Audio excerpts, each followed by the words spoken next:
guys, welcome back to another video, man. And today we back with the Youngboy Real Killer or Fake Gangster Trap Laura Ross. You feel me? We back with a part 2. I think we're gonna try and do another hour-long reaction. You feel me? We're gonna see how that goes. We're gonna see. You feel me? We left off at 44:38. You feel me? So ironic that we left off at 44:38. You feel me? But you know, we're gonna jump straight into it and see what they talking about on here. And yeah, I have not been watching it. I've been wanting to. I'm gonna keep it a buck. I haven't been seeing no other reactors really drop their reaction to this. So maybe I'm thinking like, dang, maybe they about to start dropping in big old bulks of parts. You feel me? Like start dropping 2-hour-long videos. So you know, I'm gonna keep dropping my parts until I see something pop up. But y'all make sure y'all like, comment, subscribe, turn on the post notification bell to be notified every time I drop a video, man. We're gonna jump straight into it. We're gonna see what he's talking about on here. And yeah, man. Youngboy's one-of-a-kind career and life journey. After falling out with his old label and crew, TBG or Top Boy Gorillas, Youngboy and his brother from another mother, OG3, would start their new crew, NBA, vowing to make it in the rap game and never go broke again. From day one, that's when NBA started, from like me and him sitting on that porch, like really saying we wasn't trying to go broke no more. The formation of his new NBA crew was announced with a bang when Youngboy dropped his earliest surviving music video, the aptly titled NBA, on his own YouTube channel. That video saw Youngboy and 3-3 surrounded by their NBA muscle all around 38th Street with all type of firearms. And the song itself came with lyrics where Youngboy shouted out his shooter, NBA Pat, rapping that he sends Pat to go and hit people up, as well as shouting out another shooter as NBA Connor with the Mac 11, going on to describe his NBA shooters as being as proficient with firearms as Navy SEALs. He would also rap about the cops and his ops in the city trying to hunt him down, and naming NBA outright as the gang that he represents. Youngboy's first ever mixtape, Life Before Fame, was launched under the TBG banner, the label Top Boy Gorillas, with their logo visible on the bottom left of the cover art. But by December 1st, 2015, Youngboy was going at it alone under his new NBA banner, with a fresh mixtape, Mind of a Menace, being released fully independent, with their logo visible on the bottom left of the cover art. But by December 1st, 2015, Dang, so that same year he just branched off and made his own. It's crazy.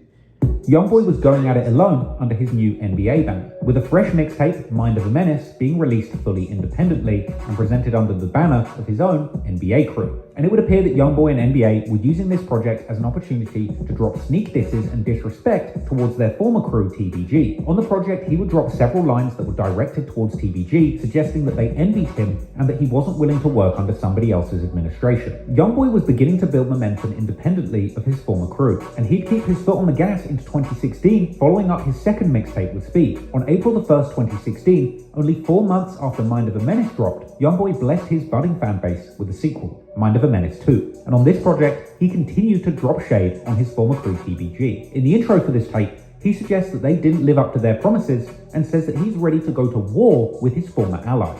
Then in the song A Lot of Miles, Youngboy explains that rather than switching on TBG like some say he did, he actually claims to have just gotten smarter and that he hasn't really changed at all, perhaps indicating that he felt he got smart to what was going on and realized that his career would benefit more as a free agent. Youngboy would seemingly indicate his team's readiness to go to war with their former crew on the track Fact, rapping that he's riding around with Pat, OG3, and Guns, looking for their ops and aiming to make their guns go boom when they see them. Around this time, it seems clear that Youngboy formed his winning strategy of flooding the internet with music through frequent mixtape releases. Less than 3 months after Mind of a Menace 2, Youngboy would drop yet another mixtape, Before I Go, which was released on June the 27th, 2016. And on this project, Youngboy would begin to drop hints alluding to the ongoing beef with G Money, the star rapper of his former crew TBG, Top Boy Gorillas. Youngboy would also be shooting more threats to his former crew on the song Change, saying Youngboy, not TBG, and if someone plays, he's gonna get it. And another lyric on the song Check Gorillas. Youngboy would also be shooting...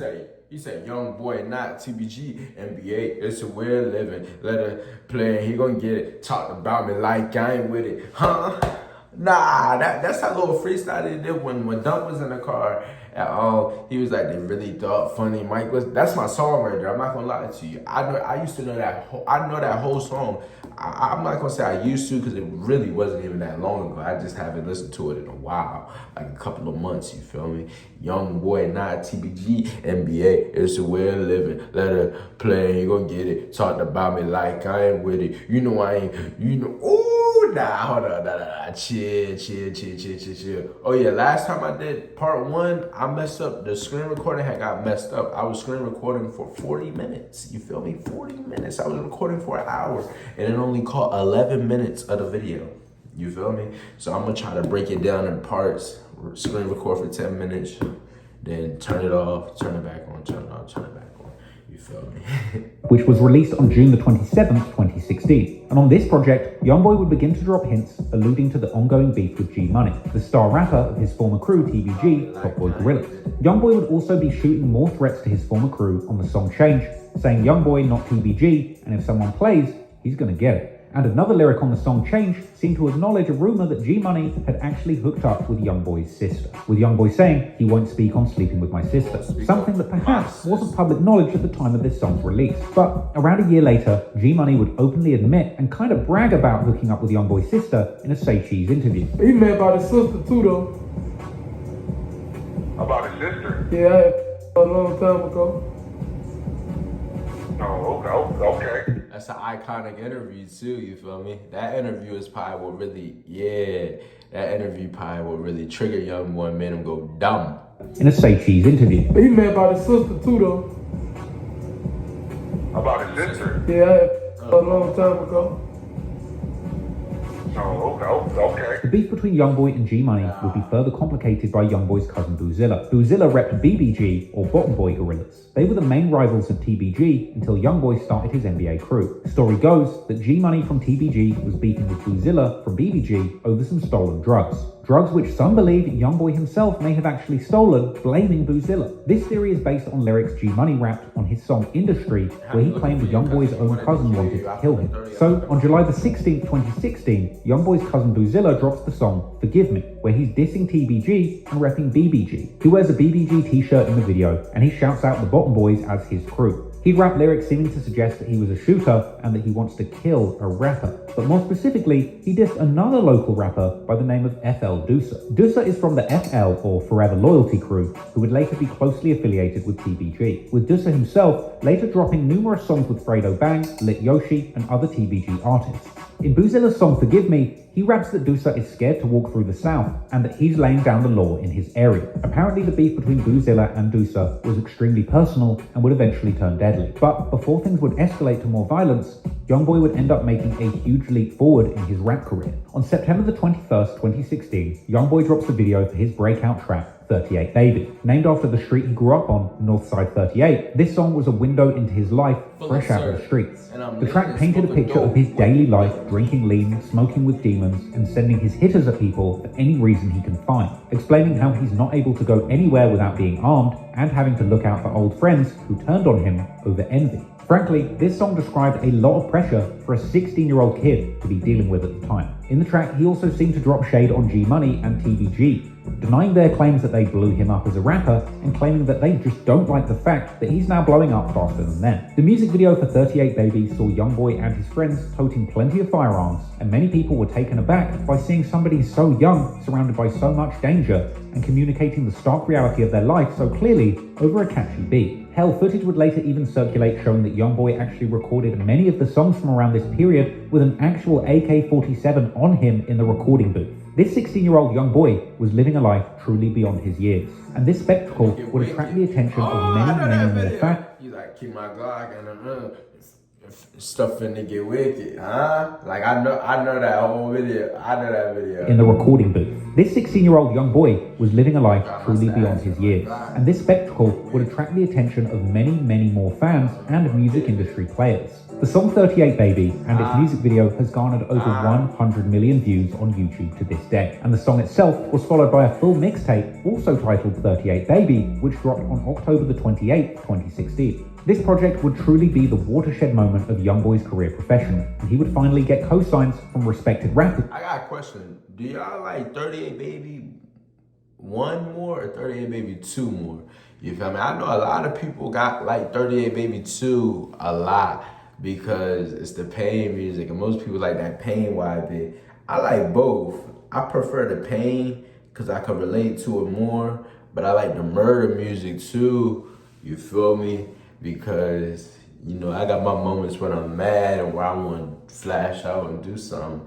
You heard me? But we ain't gonna speak on that. In the industry. As on the mixtape itself, Youngboy secured collaborations with fellow Louisiana Baton Rouge legends such as Kevin Gates and Boosie Badass, as well as a verse from his day one brother OG3. In fact, Kevin Gates, after appearing on the 38 Baby mixtape track Like Me, even got a portrait of Youngboy tattooed on his right leg just to show his admiration for the rising Louisiana legend. And Boosie would invite Youngboy to feature on his November 2016 track My Lil Son, where Youngboy rapped menacingly about sliding on his ops with NBA Joe and 3-3. But back to the 38 Baby mixtape. As well as gaining Youngboy the respect of heavy hitters in the Baton Rouge rap scene, it also gained Youngboy an enormous amount of fame and success in the eyes of his fanbase. But bizarrely, in very Youngboy fashion, rather than reveling in the success of his latest release, just a week after the 38 Baby project dropped, he came out with yet another mixtape, Mind of a Menace 3, releasing on November the 4th, 2016. This time coming with yet another major industry cosign, a remix of his song Murder featuring Atlanta blood rapper 21 Savage,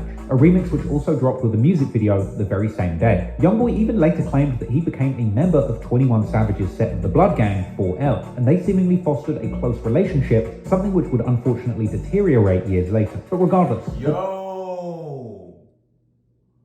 Youngboy got blessed in by 21 Savage, Blood Gang, 4L. You feel me? That's why he got 4L tatted across his neck. And NBA Youngboy dissed 21 Savage, and he hopped on his clubhouse.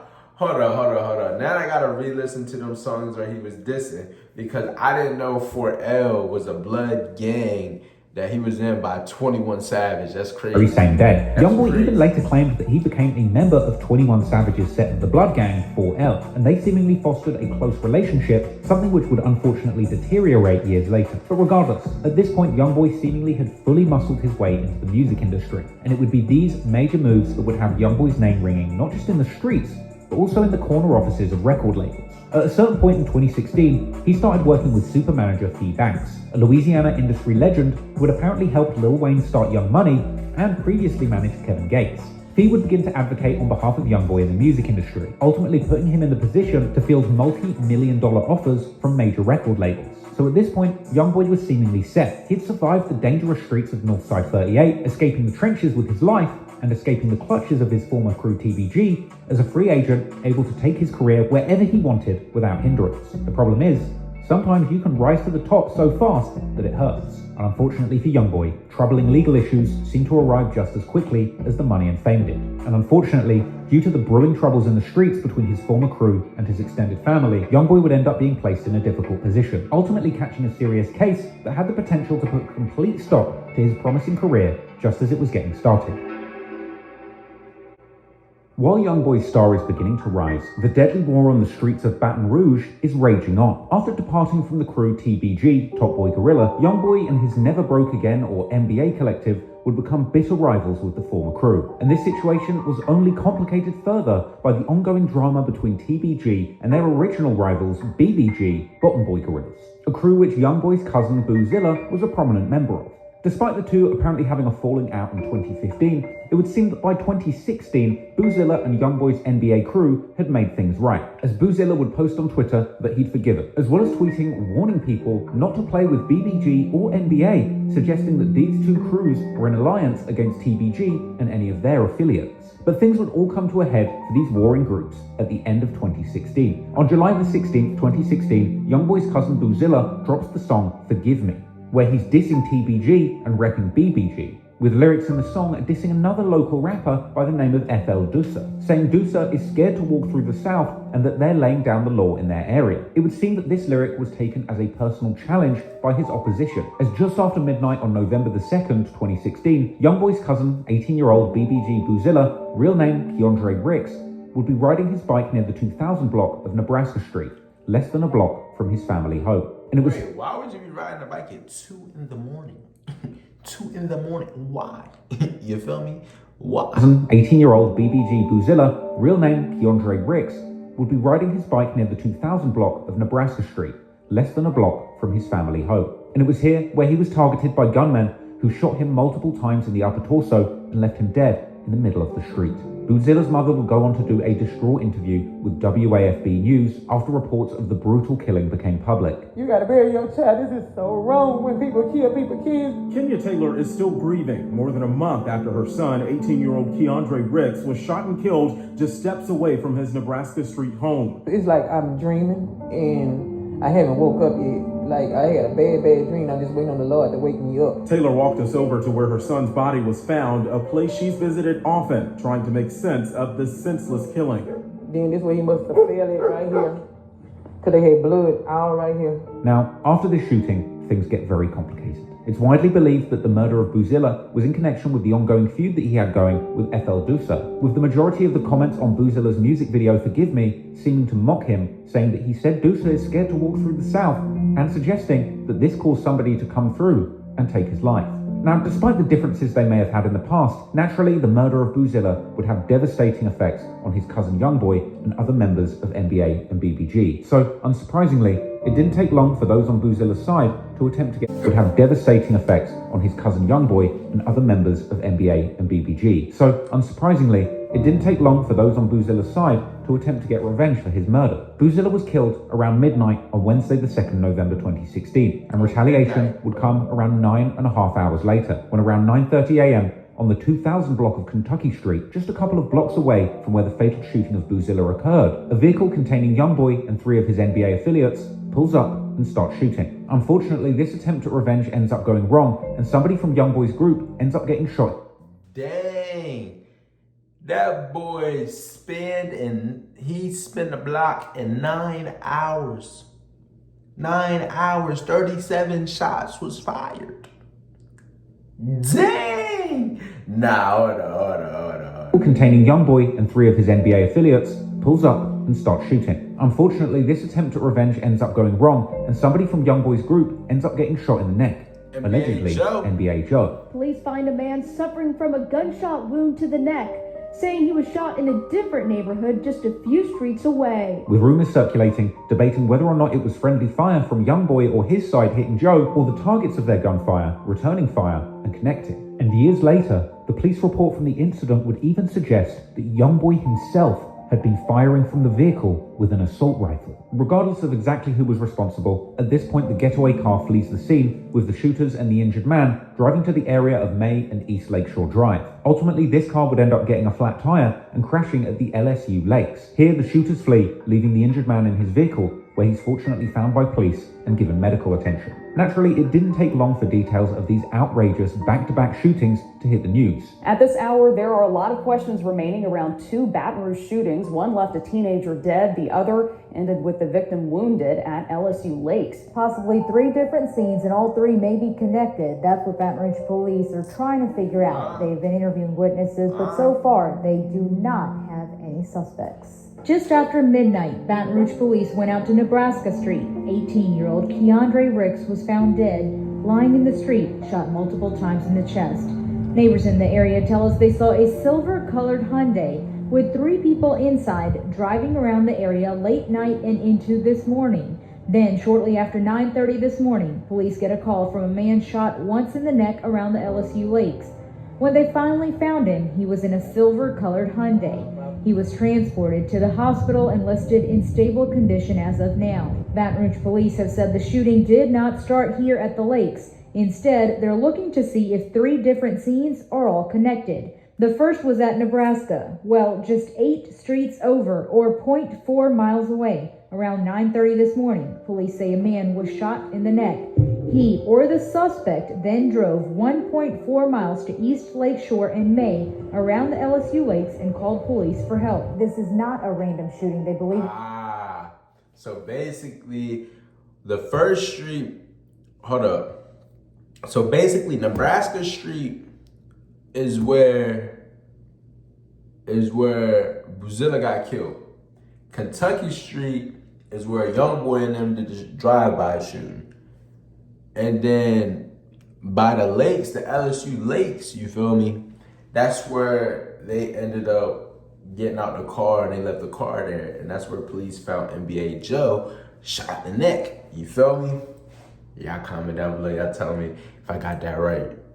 Then drove 1.4 miles to East Lakeshore in May around the LSU lakes and called police for help. This is not a random shooting. They believe the shooter and victim actually did know each other. Surprisingly, however, the violence was still not over, and the following day, on the 3rd of November 2016, at roughly 9:49 a.m., shooters would return to the street where Boozilla lived with his family and was killed, with officers nearby claiming to have heard 37 gunshots, apparently fired by two shooters, who then fled the scene in a getaway vehicle. They would leave two homes on the street riddled with bullets. And at this point, the violence in Baton Rouge, held just in this street alone, was spiraling out of control. And at a certain point, the danger was so high that the authorities placed the local school on lockdown out of fear that further shootings would affect the children in the local community. A number of schools in East Baton Rouge Parish are on lockdown, and for separate reasons today. We start with the 3 schools that were also placed on lockdown yesterday. Police are still on scene here at the intersection of Nebraska and East Harrison Street. They're looking into reports of shots fired earlier today. Now you can see details are still very limited, but much of the investigation is centered around this white home here right near the intersection of East Harrison and Nebraska Street. This is the latest in a rash of recent shootings in this area over the past few days, including one that left an 18-year-old dead. The teen was found shot to death Wednesday in the 2000 block of Nebraska Street. That incident happened around midnight. Then yesterday morning around 9:30, a man was shot in the neck on Kentucky Street, which is just a couple of blocks from the spot where that fatal shooting occurred. The victim left the area in a car and then parked around the LSU lakes to call for help. These recent violent incidents near Nebraska have left some residents feeling uneasy. At this point, even people living on this street were being interviewed by the news, telling them that it's like living in hell. I live on this street, and this is about the worst street to live on. You say living in hell? This is hell right here. The young folks don't have no respect for old Elizabeth. At some point, the shooting would stop, the smoke would clear, and local investigators would finally be able to piece together exactly what had happened and putting those involved in handcuffs. A 17-year-old man by the name of Trayshawn Coates would be arrested and charged with second-degree murder for the killing of Boozilla, along with a 27-year-old man by the name of Monty Carey. This was reported in The Advocate that also published an interview with Boozilla's mother. In it, she would claim that since the killing, her other children's grades have fallen in school and that they're suffering behavioral issues. And I thought that this was an important detail to include, because you have to remember that when somebody gets killed in a gang feud, it starts a chain reaction. And ultimately, this cycle of violence affects far more than just the victims. Whether it's their innocent relatives suffering depression following the incident, or surviving friends who vow to commit acts of violence in revenge, a vicious cycle is started when that first killing happens, that only accelerates with more retaliation, dragging more and more innocent people into this deadly cycle of violence. Anyway, despite the rumors that FL Dusa was involved in the killing of Boozilla after he dissed him on the song Forgive Me, Dusa, real name Renard Clifton, would not be connected to this incident officially, though theories would circulate online suggesting that he was the one that sent the hit. He would remain free following this incident, going on to release songs like Straight Facts. However, So they try to say Dusa called a hit for Boozilla to get killed. Interesting. Officially, though theories would circulate online suggesting that he was the one that sent the hit. He would remain free following this incident, going on to release songs like Straight Facts. However, he would end up in jail on a separate attempted murder charge stemming from a double shooting on the 3rd of June 2018, which we'll go into in detail later. But with the shooters of Boozilla in cuffs, the Baton Rouge police would next be tasked with finding those NBA members who slid the following day, with one member who got shot in the neck already in the arms of law enforcement. Their next job was to get their hands on Youngboy himself. A warrant was issued for his arrest, and he would be tracked down by authorities, being arrested on November the 28th, being taken into custody by U.S. Marshals. Yeah, that's when the U.S. Marshals came and got him, and he was in that Burberry shirt, you feel me? That Burberry. I said Burberry. He in that Burberry shirt, you feel me? And then he got released with that famous, that's the first time when he got arrested, he got famous. And I think that's when they said him and Baby Joe got close because they was going at it. And that's when they got close in jail and Baby Joe got released. And then that's when Youngboy came out, and then he released Untouchable, and then it's all started Before he could get on stage at a show in Austin, Texas, in dramatic scenes that were even caught on camera. Hey, get inside, get inside. Hey, get the hell inside, get the fuck inside. Youngboy was charged on suspicion of attempted first-degree murder from the alleged drive-by shooting, while NBA Big B, real name Trulondrick Norman, was also involved in the shooting but wouldn't get arrested for his role in it until 2019. There was also NBA Ben 10, real name Ben Fields, who would also be identified as having participated in this drive-by shooting. As a result, following the arrest of the NBA crew and Youngboy himself, the local news will begin to report on this dramatic takedown of one of Baton Rouge's most promising rappers. 17-year-old rapper Kentrell Gaulden, better known by his stage name NBA Youngboy, is behind bars tonight after being taken into custody by federal authorities before a concert in Austin, Texas. Tonight, police say they've arrested 17-year-old Kentrell Gaulden, a rapper known by his stage name NBA Youngboy, in connection to a drive-by shooting on Kentucky Street. Detectives believe those shootings may... Around this time, I was not listening to Youngboy. Now, when he got released from jail, that's when I became a fan of him. Have been in retaliation to Rick's death and say more arrests are possible as they continue to investigate. At this point, Youngboy would be taken back to Louisiana and booked into prison with a $200,000 bond being set. But the Baton Rouge police weren't done seeking justice yet, as the final piece of the puzzle would fall into place once police announced an arrest in the third shooting, which occurred on Boozilla Street the day after NBA members had attempted to get revenge for his death the previous night, with cops identifying 20-year-old Derek Geis, who was taken into custody, accused of being the getaway driver for two other shooters, being charged with attempted murder, attempted second-degree murder, aggravated criminal damage of property, illegal use of a weapon, and simple criminal damage to property. And he would ultimately end up pleading down to a lesser weapons charge and getting only 2 years in jail, with cops ultimately identifying one of the shooters in the case as Michael Odenyinma, as well as, shockingly, Trayshawn Coates, that very same person who was charged for the Boozilla murder just the day before. Which means that if true, the person that killed Boozilla did it, got spun on by NBA, and still went back the very next day and shot up that same block again. But unfortunately, due to him being just age 17, there was never any public reporting on whether or not he was found guilty for these crimes or sentenced. The murder of Boozilla and days of deadly violence that followed truly... The person that killed Boozilla did it, got spun on by NBA, and still went back the very next day and shot up that same block again. But unfortunately, due to him being just age 17, there was never any public reporting on whether or not he was found guilty for these crimes or sentenced. The murder of Boozilla and days of deadly violence that followed truly rocked this Baton Rouge community, as well as those connected to the victims. Many NBA members would get RIP Boo tattoos on their necks, and others would be seen toting guns at Boozilla's grave. Regular celebrations would be held called Boo Day on his birthday in his honor. And at the 2018 celebration of Boozilla's life, his mother would speak to a crowd, delivering some poignant words to a number of friends and family who had gathered in the area. It's just my baby time to go. Yes, it hurts. But the good Lord called him home, so we're in a better place. And they asked him to come back here. He wouldn't even want to come back here. He just gonna wait on us to come up there, so y'all gotta do good, so y'all can make it to heaven. He was like, we just for the Lord. I know a lot of people out here doing a lot of stupid things, and I ain't gonna tell y'all don't handle y'all business, but if they ain't coming at you, don't worry about it. But if they come at you, you handle your business. That's all I can tell you. But all I'm gonna do is I'm gonna pray for all of y'all. Pray y'all make it home safe, and pray for y'all every day. Because I don't want nobody to go through what I'm going through, because this really hurts. This like about to send me insane. Like some days I do good, and some days I have my bad days, and today just a good day. But I don't want to see nobody mama going through what I'm going through, nobody's siblings, nobody's family, nothing, because that really hurts. They're like, when somebody do things like that, change a person's whole life. You think you gonna hurt that person, you ain't hurt that person, because they ain't meant for them to be here, they gonna leave here. So that person at peace, but that person's family is suffering. So all I want y'all to do is do good things, get y'all education, be the best y'all can be, the sky's the limit, whatever y'all want to do, y'all do. It's important to remember that no matter how many songs or social media posts glamorize the sliding that goes on between these gangs, behind this are grieving families, mothers and siblings who have to live with the consequences of these split-second decisions. And as she said, when somebody dies in the gang wars, that person who died is at peace.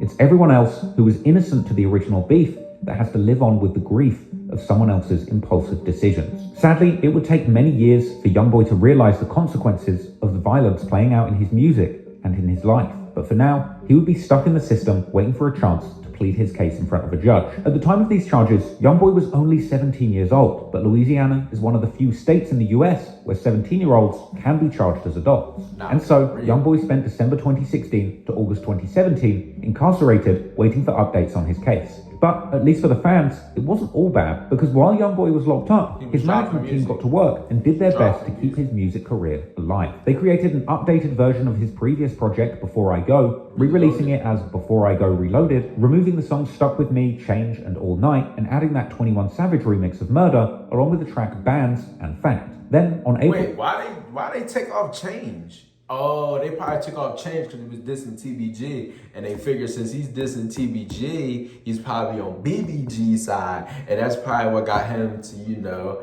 yeah. But then again, Murder, I don't think I ever heard that song. What's the song? And it's gonna be a murder. And it's gonna be a murder. Is that the song? You feel me? With 21 Savage? I don't think I ever heard that song. But if that's what it goes, I know part of it. Like I only know that part. You feel me? But anything else, I don't know 21 Savage verse at all. I'm gonna keep it a buck. You feel me? But y'all comment down below. Why did they take off Change? Change was the best song off that album. I'm gonna keep it a buck with you. Before I Go Reloaded, removing the songs Stuck With Me, Change, and All Night, and adding that 21 Savage remix of Murder, along with the track Bands and Fact. Then, on April the 14th, 2017, the label also released a reloaded version of his Mind of a Menace 3 mixtape, which removed the Murder remix with 21 Savage because they just put it on the Before I Go Reloaded mixtape, as well as taking off the tracks Life and Booting in This, and adding the tracks Blowing Up and Just Made a Play featuring Moneybagg Yo. So, while Youngboy was sitting in jail, all of these songs that were being released were picking up heat in the streets, and fans would eagerly await his release. And eventually, to some people's surprise, Youngboy was actually able to cut a pretty favorable deal with prosecutors, copping to the lesser charge of aggravated assault with a firearm. On August the 22nd, 2017, Youngboy was sentenced to a term of 10 years suspended prison time and 3 years of active supervised probation, which essentially meant that he was able to get out of jail and return to his music career. But the potential to have to go back and serve a full 10 years in prison would now follow him around for 3 years, along with a probation officer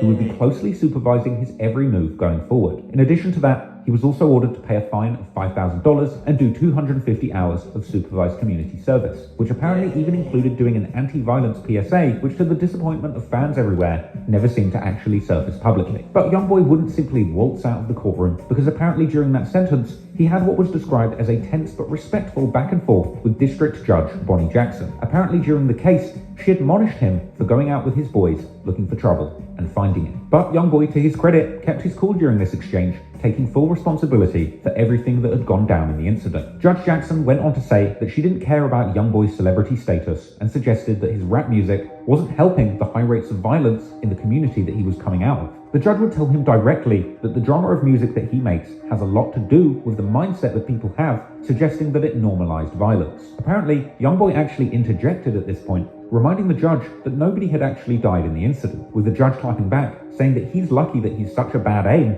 and that he wasn't facing first-degree murder charges. It's also worth pointing out that the court did hear about how Youngboy had been trying to make a difference in his community by looking after his mother, buying her a home, and giving out school supplies to local children. The judge would then make a smearing and condescending remark about the fact that Youngboy had 3 kids at 17 years old. In response to that dig by the judge, Youngboy promised to do right by his family, and once Youngboy accepted his plea, he would be released from jail ahead of the actual sentencing, being welcomed home by hotshot rappers like Boosie and Young Dolph. Youngboy would be seen fresh home on social media, being greeted by his NBA crew, and rocking the same Burberry button-up shirt that he was booked for the crime in.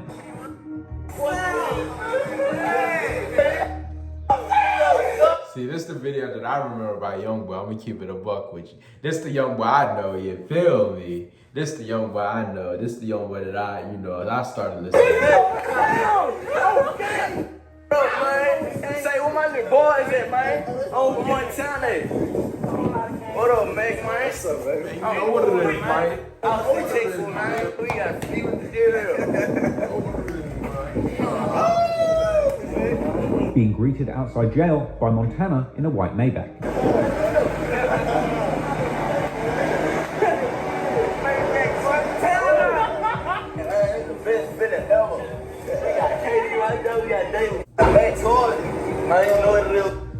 Youngboy was fresh home, and music would be the first thing on his mind. He would be seen filming freestyles in the same outfit and surrounded by his crew and manager Big Dump. Called 3 years to the zone. Jay in the studio is Jay in the studio is strange on the grind every day. I've been chasing that sack real day, baby. I'm broke out the track. His first major release since his release would be the biggest song of his career so far, the track Untouchable. This was a big single where Youngboy spoke optimistically about making it out of the struggle of the Baton Rouge streets and vowing to make the most of this opportunity that he had to make it through music, and declaring his intention to move out of Baton Rouge to Los Angeles, where he would hope that he no longer needs to carry a gun. Untouchable ended up hitting number 95 on the Billboard charts, becoming Youngboy's first solo single to chart in the United States. By August 2017, Youngboy was back in the studio, ready to focus on his music career, despite the prying eyes of a probation officer set to be following him for the coming years. So, following the successful release of Untouchable, Youngboy's team would drop his latest mixtape, AI Youngboy, on August 4th, 2017, a project which would end up landing at the impressive number 24 on Billboard's list of Untouchable. Youngboy's team would drop his latest mixtape, AI Youngboy. See, look, I remember being in school as a freshman. 2017, August 27th was the first day we started school. Every single year when I was in high school, we always started school like a week after my birthday, you feel me? My birthday, August 20th. So we always started school literally a week after my birthday, you feel me? I remember being in school, all the seniors, all the juniors, they listening to NBA Youngboy. They was like, we untouchable, understand me? Right or wrong, forever right, you know it's and it sound hard. Like when they was saying it, it sound tough. Like it sounds so tough. I'm like, I gotta hear this. And when I heard it, I made my caption on one of my posts in 2017, Untouchable. I was a huge Youngboy fan, you feel me? I'm not gonna lie to you. And ever since, I just been listening to him, bro. This album right here, AI Youngboy, really is the birth of me listening to Youngboy. I'm not even gonna lie to you, boy. August the 4th, 2017, a project which would end up landing at the impressive number 24 on Billboard's 200 album chart. This also included another popular single, the track No Smoke, which surpassed Untouchable and ended up landing at number 61 on Billboard's Hot 100 singles chart. Youngboy was storming the charts and seemingly attracting the attention of both labels and other rappers. Funnily enough, on the song GG, Youngboy seemed to suggest that Chicago rapper Lil Durk and his collective had tried to sign him to his crew and record label, OTF, or Only the Family. But Youngboy would have bigger ideas than signing to another rapper, as only days after Youngboy's sentencing went public, it would then be announced that he had officially signed to Atlantic Records in a huge 5-album contract for $2 million. That's horrible, Youngboy. That's horrible. And he just got out of that not too long ago, it seemed like. He just got out of that last year. Or at the end of last year, you feel me? Or the beginning of this year. I think he just got out of that last year. I think, what was it? What was his last album? His last album that he dropped for Atlantic Records was The Last Slimito, I think. That was the last album. Or Riddler 2. It was one of them albums that he dropped. And then he was independent for a couple of months. And then now he just signed to what? The Warren Brothers or something. He signed to something. And I think he got his masters. Like he make most of the money. So I don't know, you feel me? But he just got out of contracts reportedly worth $2 million. And Youngboy would seemingly celebrate this deal by purchasing a tiger and telling fans that he got paid a big bag. I'm like, you pay me. You pay me. I got that bag, I'm getting paid. But I guess $2 million back in 2017 was a lot of money, though. I'm not gonna lie to you. Everything I do. So, despite losing his cousin Boozilla and very nearly losing his freedom attempting to get revenge, in the end, Youngboy would escape a long prison sentence, returning to the music career that was buzzing before he went to jail and taking it to new heights, landing chart positions on Billboard and a multi-million-dollar deal with a major record label. Things were on the up for the NBA crew, but despite the wins they were having in the industry, there would still be tension in the streets, as Youngboy had a whole host of enemies who would be dissing him while he was locked up and desperate to see him fall when he was released, with the NBA crew ultimately taking drastic action to protect their star prospect. When Youngboy began picking up steam as a rapper in Baton Rouge, naturally, he attracted a lot of opposition. After parting ways with former street crew turned label TBG, Top Boy Gorilla, he would find himself at war with their main artists, G-Money and Fredo Bang. But they wouldn't be the only enemies that Youngboy would make in the city. In November 2015, Youngboy dropped a song called Homicide, a collaboration with another Baton Rouge rapper by the name of Scotty Kane. They would appear together on the song and in the music video, and apparently Youngboy would become friends with Kane. but later they had a falling out, with some suggesting that Kane may have felt slighted by lyrics on his song So Long, where Youngboy rapped that he blew up in his city and that he was getting views even without the song with Scotty. This was followed by an IG live clip where Youngboy would rap lyrics saying that someone changed on him. Apparently at some point, Scotty Kane caught Youngboy in a studio and slapped him, later taking to social media to explain his side of the story, saying that Youngboy had begged him for a verse and after asked him for money for shoes, and saying that he was trying to get close to Scotty Kane's crew because he had fallen out with TBG, with Kane even going as far as to tell Youngboy if he really has money, then send a hit and kill him. I'm gonna address the situation like a man. Your bitch ass rolled my cousin. Y'all came to the studio, he begged me to do the first verse. I did not want to do it. I thought about it. I'm like, well, then I'm gonna go ahead and get a chance. I did the verse. Your bitch ass asked me to put some on your shoes. You not with my label, bitch ass. So you. I'm doing what I'm going to have with you on shoes and videos for. It was over there riding TBG. They wanted to raw your ass out. Now your ass come trying to rap my music. Now you get on and do all this. You got bread, kill it. Drop your bread, man. What the? Don't do all that. Hear me, come see me. Living like that. Cause you know me. I'm living like that all day, every day. You know how I'm coming. In response to this deadly threat from Kane, Youngboy would reply to this by rapping more lyrics from the song Gravity and showing that he had goons behind him ready to shoot. Yeah, and I don't owe nobody but my mama, boy. And my they was the ones who behind me, boy. Remember, I ain't had nothing to eat, I go steal for it. Show you my bank account, I swear I got 6 figures large. Me, they hate, probably gonna snake me for it. These under the skies, living under the board. I hear these they wasn't made for it. Lord, please don't mistake me, play them die, cause I ain't going in the life that I'm living. I try to make it through the night. As I ride through my city, I'm thinking, looking at the lights. Youngboy would appear to address the incident on the song Who You Supposed to Be, admitting that he was sent an address where he pulled up and where he was confronted by 3 people, and seemingly admitting to crying when they pulled out guns on him, but still mocking them for not using the guns, and ending the track seemingly threatening to kill Scotty Kane.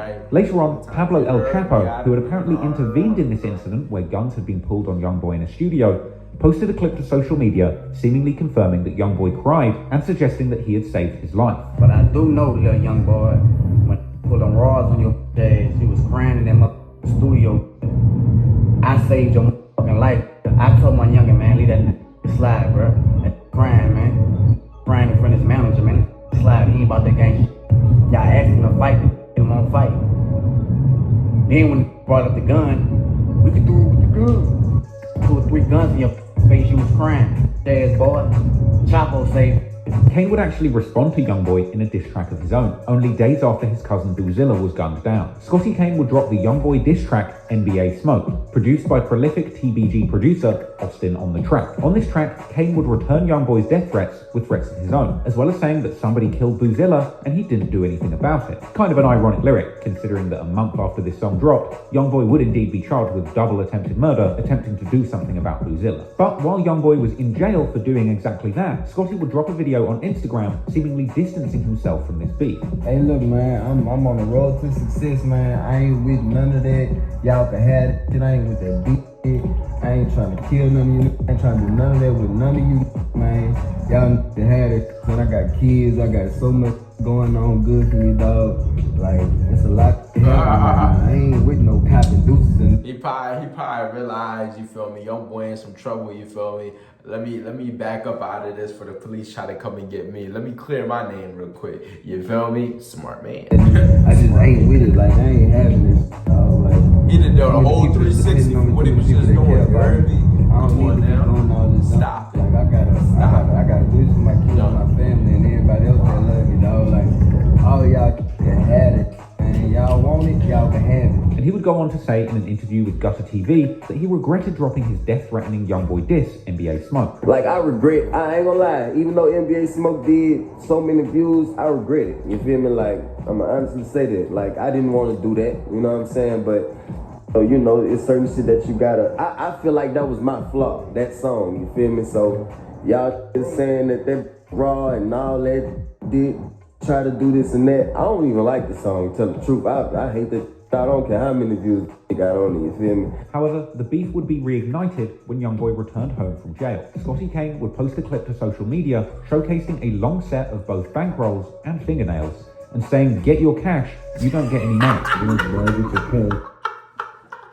Yo, he said a stack of bankrolls and fingernails, cause them fingernails is long as freak. Stop it. Scotty Kane would Cut post a 'em. clip to social media showcasing a long set of both bankrolls and fingernails and saying, "Get your cash, you don't get any money." Boy, get your cash up, go bird. Nah, he got it. You ain't get no. This would attract a response from OG3, who posted a picture of Youngboy with money and a caption saying what Kane was holding ain't half of what Youngboy's holding. This would apparently prompt a response from Kane, where he said that OG3 was holding his big dog's money. Now, I couldn't actually find that post, but Youngboy seemingly responded from the back of his Maybach, even dragging his manager Fee Banks into the situation. I don't know the wrong thing. Boy, listen to my music, film my got a free young boy. Say Fee, man, you better tell him I ain't got no big dogs, man. Everything in my pocket for me. Wrong thing, man. Tripping, boy, get off my. You know what it is. Apparently, a few months later, Scotty got his chain taken, and Youngboy would clown him online immediately after the thieves exposed that they had taken his chain. Boy, I dare take anything off my neck.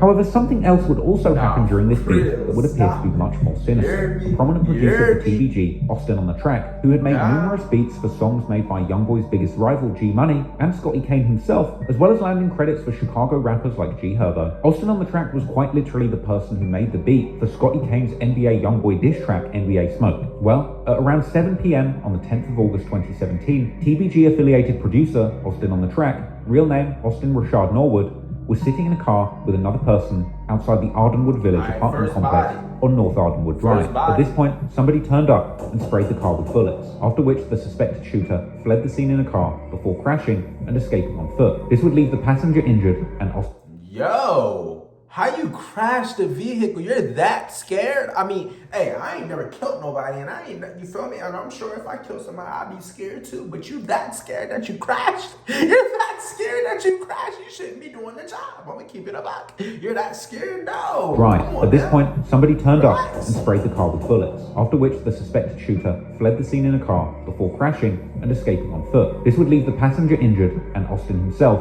dead at the scene. This was a brutal assassination, with investigators being seen examining the bullet-riddled scene. But in a chilling turn of events, the body of Austin would even be left in place in the driver's seat of the car, which was towed away from the murder scene, with detectives claiming that the entire car with the body inside it had become a crime scene and would need to be moved with the body to a controlled environment so that they could process all of the DNA evidence. Police would ultimately describe the murder as a suspected robbery, with cops claiming that Austin and his cousin had gone to an address to sell a cell phone that they had advertised online, a situation described on the news as a setup. A man is shot and killed while trying to sell a phone on North Ardenwood Drive last night. 2 men shot after police say they were lured to the Ardenwood Village apartments in hopes of selling a cell phone to someone they met online.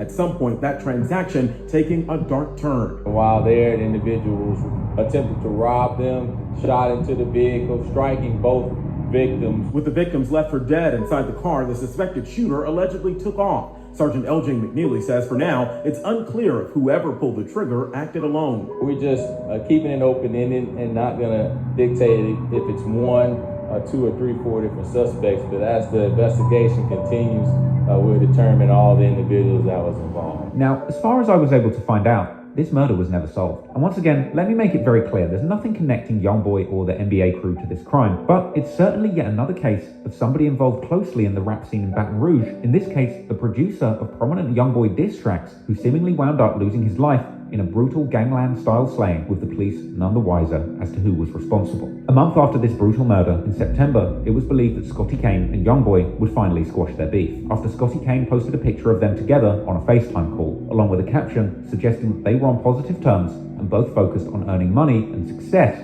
rather than beef. Though it would seem that the NBA crew would eventually have the last laugh, as many years later, Scotty Kane would get a taste of his own medicine. He himself ultimately wound up getting jumped on camera in a studio, just like Youngboy did. And OG3 would later even be seen on social media with the person who had allegedly jumped Kane. Fortunately for Youngboy, the Scotty Kane beef would be resolved without anyone losing their life. Sadly, however, not everyone would be so lucky.